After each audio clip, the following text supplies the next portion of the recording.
Well, hello, coaches. Welcome back. It's Coach KW here for another video. I hope that you enjoyed my last video. It was for the kids. It was a 1,500 touch workout that my son, when he was about 10 or 11, recorded for other kids, and I thought I'd repackage it and share it for you.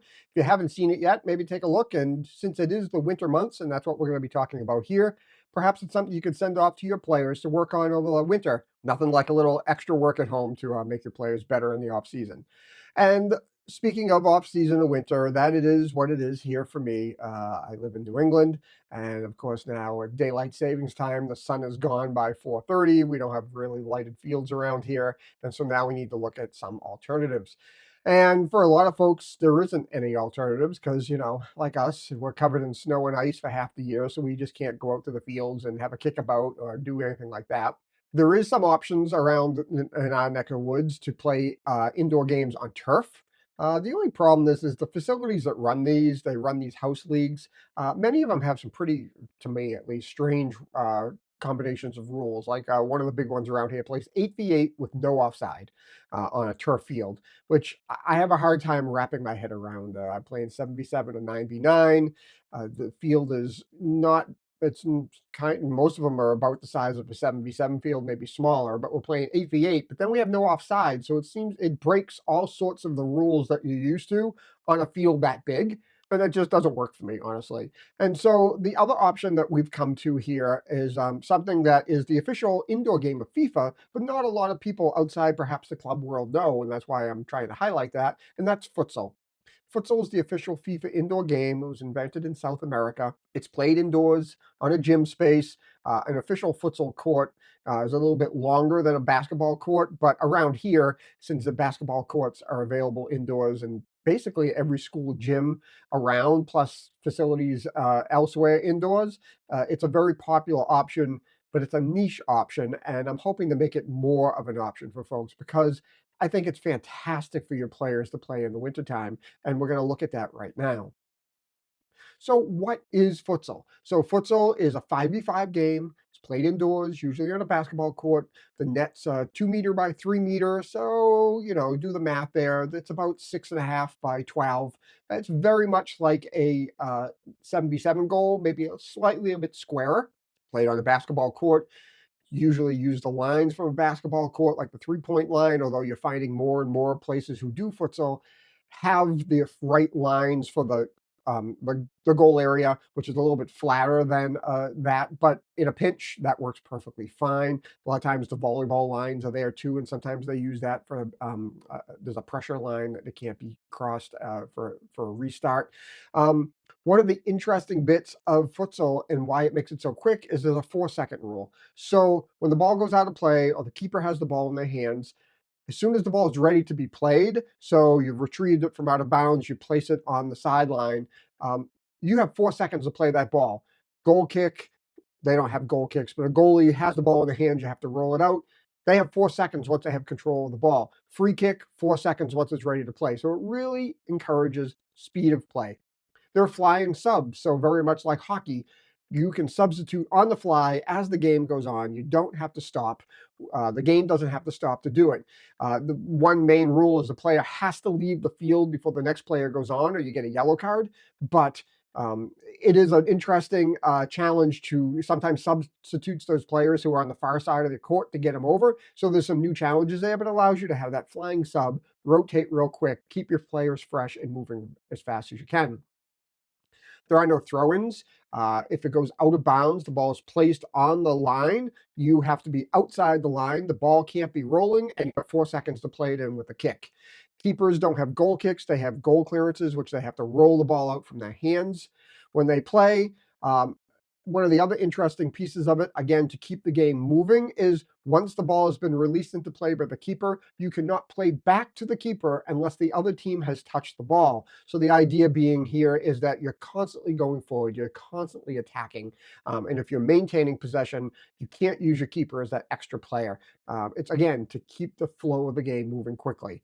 It uses a special low bounce ball. And I'm going to put in a video here to take a look at this. But it's almost like gravity is broken because if you imagine, if you've ever done an indoor soccer practice on a gym floor, you know that that ball is just bouncing everywhere. It makes it hard to control. You spend more time trying to control the ball than doing anything with it.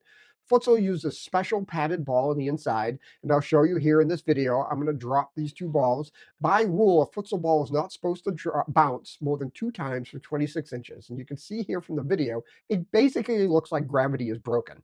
It's quite the thing the first time you use one. That's because there's internal padding. Both of those balls are pumped up to 7 or 8 psi.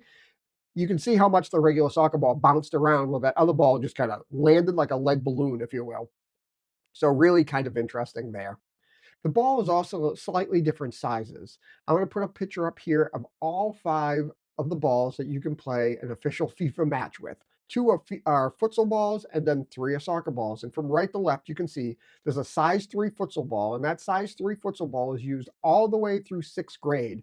And you can see it's about the same size as a size 3 soccer ball. Then you can see the size 4 futsal ball next to a size 4 soccer ball, and that size 4 futsal ball is used all the way through adult. There are only 2 sizes of ball. And then you can see the size 5 ball, how much bigger it is. So futsal balls are a different size. If your kids or you are going out to shop and you're like, oh, I play soccer and we're playing, I'm a grade 3, grade 6, grade 5, I use a size 4 ball. Not in futsal. You use a size 3 ball, and you can see that little bit smaller size ball. It has an effect on the game as well. There's no offside in futsal. And I know I mentioned that about the turf game as being a downside, but because the court is so small, it's less of an effect. And because the spaces are more condensed, it's not quite the same as if on a turf field, you're leaving a player hiding out in the corner so that you can goal hang. It's a much harder process. It's part of the game because the space is so small. The 24-minute halves, rolling substitutions, 5-minute halftime. What's really weird about futsal is at halftime, you pick up all your gear and you switch benches. So you're always coaching right next to your keeper side of the field. It's none of this. Your team is on the other side like it is on an outdoor game. It's kind of weird because honestly, you know what preteen boys look like. It literally looks like a yard sale on the bench before the game has even started, and then halftime they have to collect all this stuff and bring it to the other side. It's kind of funny. And one of the other defining features of futsal is that it's a low contact game. There's no slide tackling. That's almost an automatic red card, for real. There's no shoulder charging. Because we're on hard surface, the risk of injury, there's a foul system that we'll get into the details in another video. But suffice it to say, the point is it's about ball mastery and ball playing and not about physical aspect. And so it's a great sport to really be able to focus on how to play with the ball at your feet and with your teammates moving, and less about who can bully another team around on the court and knock them all over the place. So why and so many other coaches who know about futsal so passionate about playing futsal on the winter months, or even in the summer months for that matter? If you're in a hot location, I had one of the coaches reach out to me and say, oh, no, we play it in the summer. They're from Florida. Makes sense. So anyways, it's that small space. Everything is quick. Everything is fast. You have to have that close control with the ball, close to your body, or touches that are close to you, because you don't have a lot of room for maneuverability. The ball rolls quickly, obviously, on a court. So one bad, heavy touch, and the ball may be out of bounds. And again, with pressure on you very quickly, because it's a small, condensed space, it really forces your players to work on keeping the ball close and keeping it tight to their body with good touches, good control. It really works on those ball mastery skills, because in order to keep it close, right, you really need to be comfortable with the ball at your feet close by. So again, really, really focusing, especially just in practices alone, never mind games. There's a lot of work on ball mastery skills to keep that ball close, to have those good touches, to really work on your touch on the ball.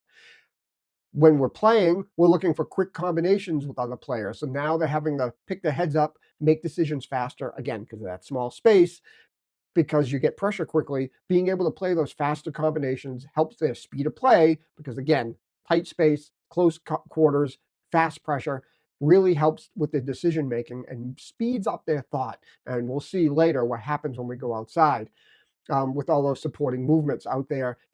Players without the ball now have to be much more engaged. It's no longer pass the ball to somebody, watch them dribble, stand back, jog up. Everybody's in the play constantly. Everybody's an option from the moment the ball's in play. It really works on your 1v1 and 1v2 and 2v2, both attacking and defending.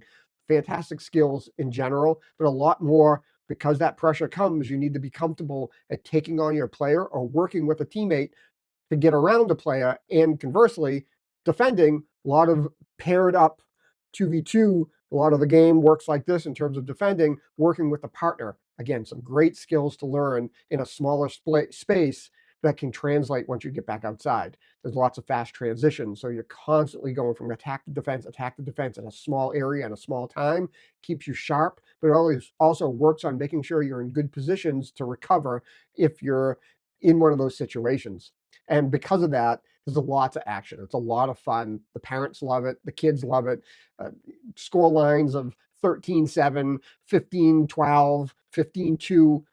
It's just lots of action, lots of fun, lots of goals. And that's exciting because lots of people get a chance to take a shot on net, get a chance to score. When you have 15, sometimes, combined upward to 20 or 30 goals in the game, everybody's getting a little bit of action there. It can be a lot of fun for them.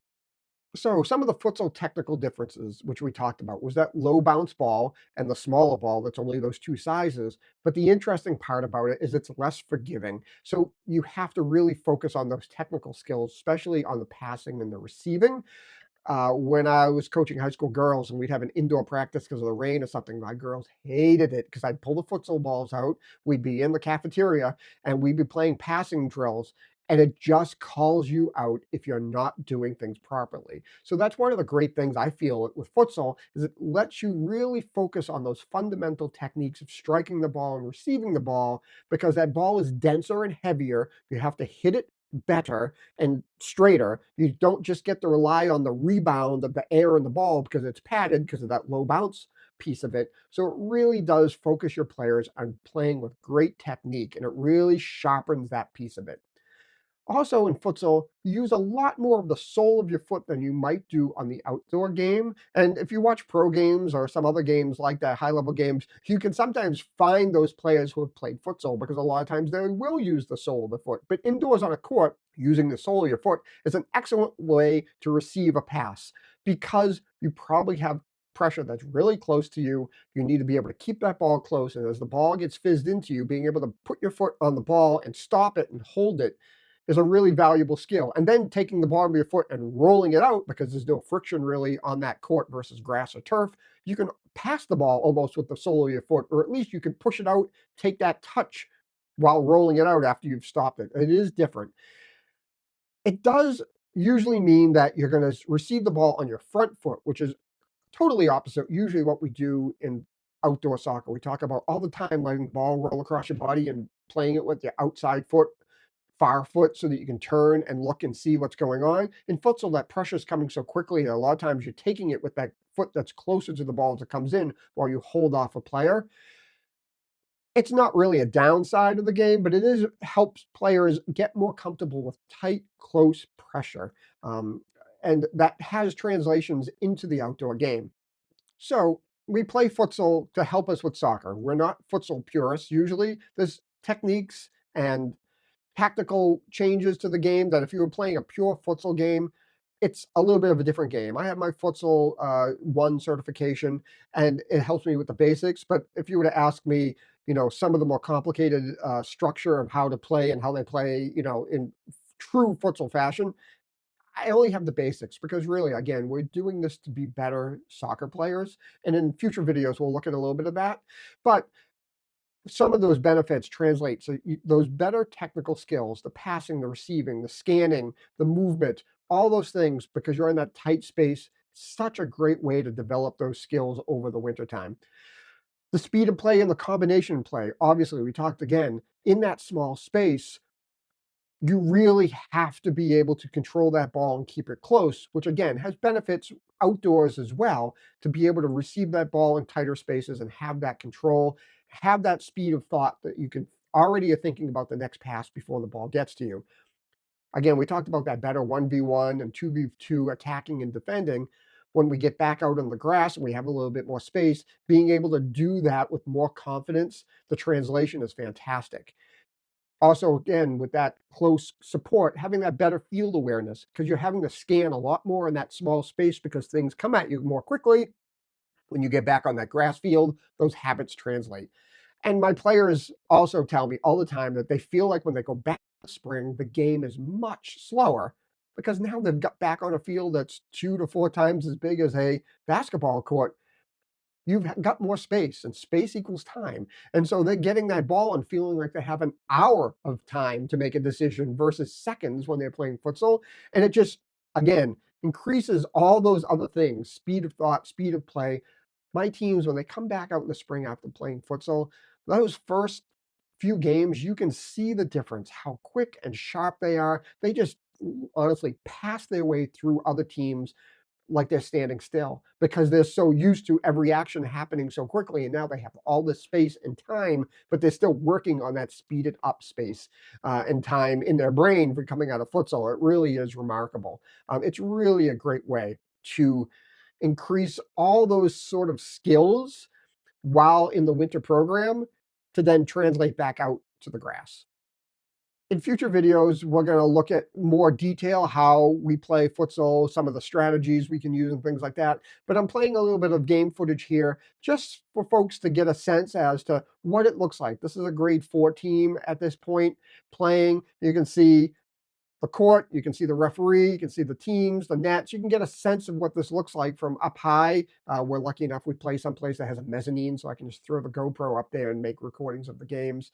But you can see some of the close technique, a lot of the skill that's needed, how much the game is condensed into a space. The kids really love it. The parents really love it too. It's just one of those.